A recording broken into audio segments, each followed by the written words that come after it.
There, everybody. Welcome to the midweek check-in of week 4 here. Moving right along in the semester and in learning about Japan. And this week we're looking at one of sort of the main sort of points of, I think, Japanese culture, that being Shintoism, right? This belief system that is, that is only found in Japan, very much inherent to Japan, created there, and very much part of society.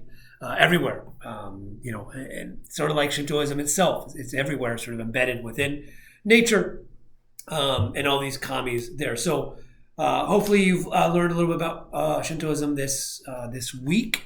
The lectures I tried to give, kind of an overview of different things, the kamis, who they are. Now you know who Amaterasu is, hopefully, and sort of some of the origin myths of Japan as expressed in Shintoism. We talked about jinjas, shrines, looked at some important ones within Japan, particularly Ise. Let's see what else. Amaterasu. I think the videos, there's a lot of what do you do? How do you enter a shrine? There's a protocol for that.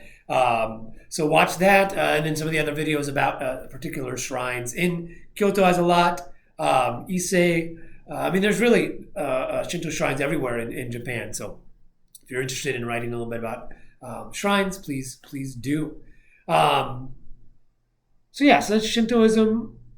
Again, the assignment for this week is another short response. I returned all yours yesterday. Sorry for the delay in that. I meant to get to it this weekend, but things got a little busy. But everyone did pretty well on the short responses. Good job. Two kind of notes I just want to kind of reiterate there. One, just pick. There's usually there are 3 options. Just pick one and focus on it in your response. And then the other part of that is all the information to respond to those should be contained within the weekly lessons. So you don't feel you have to go do outside research. You can if you want to. I'm never going to say no, but to answer those questions, you can always stick to the material in the course. In fact, I would please do. That shows me that you're listening to lecturers, doing the readings. So the more stuff from the course you can put into your short responses, the better. For example, like the Soul of Japan reading this week for Shintoism. There's a question that asks about that.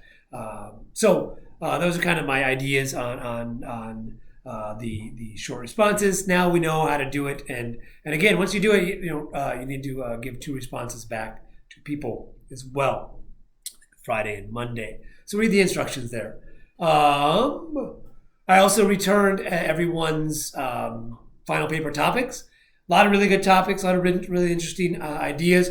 Kind of my main thing is I tried to give everybody sort of a way to sort of hopefully ideas to focus down your topic. A lot of people's were very interesting but very broad.